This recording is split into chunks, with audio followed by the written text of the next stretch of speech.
Ça faisait 3 ans qu'on attendait la saison 2 de Squid Game, et ça y est, nous avons les 7 épisodes, et contrairement à la première saison, il n'y a pas de vainqueur. En effet, elle ressemble plus à la saison 2 partie 1 qu'à une vraie saison 2, et c'est normal, le réalisateur l'a tourné en même temps que la troisième saison qui arrivera en 2025, et il nous a laissé avec pas mal de questions sans réponse, auxquelles je vais essayer de répondre.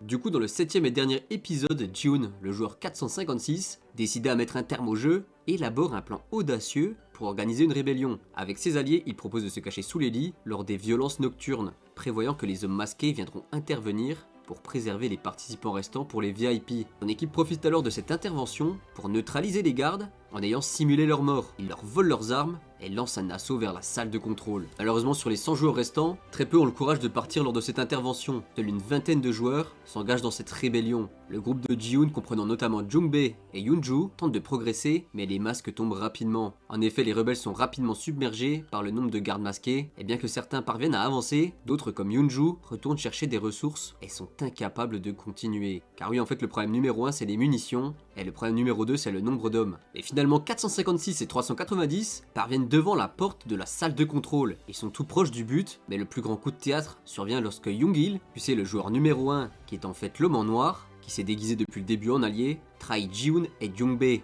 Il s'est infiltré pour surveiller et saboter toute tentative de révolte, mais également pour faire comprendre à 456 que sa manière de penser est erronée. Et ça tu peux le vérifier durant toute la saison. Dès qu'il a des pensées héroïques, numéro 1 lui montre qu'il a tort. Et du coup, Young-il tue les autres renforts et utilise une fausse communication radio pour simuler sa propre mort. Et finalement, il rejoint son camp de base, se déguise en l'homme en noir et exécute froidement 390, laissant Ji-hoon traumatisé et vaincu. Si tu te demandes pourquoi est-ce qu'il ne tue pas notre héros, il préfère lui briser ses espoirs, cherchant à lui inculquer l'idée que résister aux élites est futile. Il veut le plonger dans une spirale de culpabilité et d'impuissance. Et basculons un petit peu dans l'intrigue secondaire avec notre policier et toute l'équipe armée sur le bateau, qui sont obsédés par la localisation de l'île et qui faisaient équipe avec un capitaine supposément fiable. Mais l'épisode final montre que ce fameux capitaine est un agent double travaillant pour les organisateurs des jeux. Et ça on pouvait le deviner par le fait que notre policier ne payait jamais 1 euro pour voyager en bateau. Ce dernier sabote leurs efforts, un des hommes de l'équipage, et s'assure que l'île reste introuvable. Et d'ailleurs c'est également lui qui a réussi à faire enlever l'implant dans la dent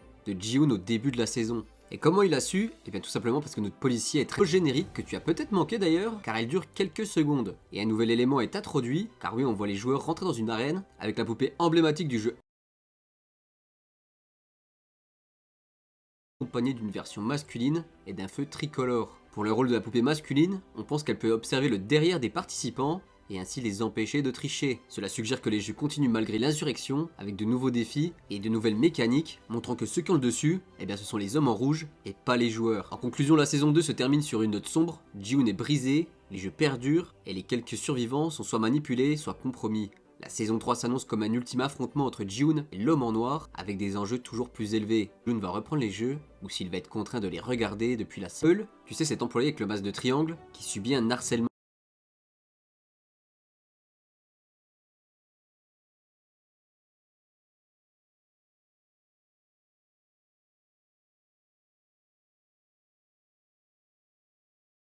Oui, et mets un petit pouce bleu, et n'oublie pas de t'abonner.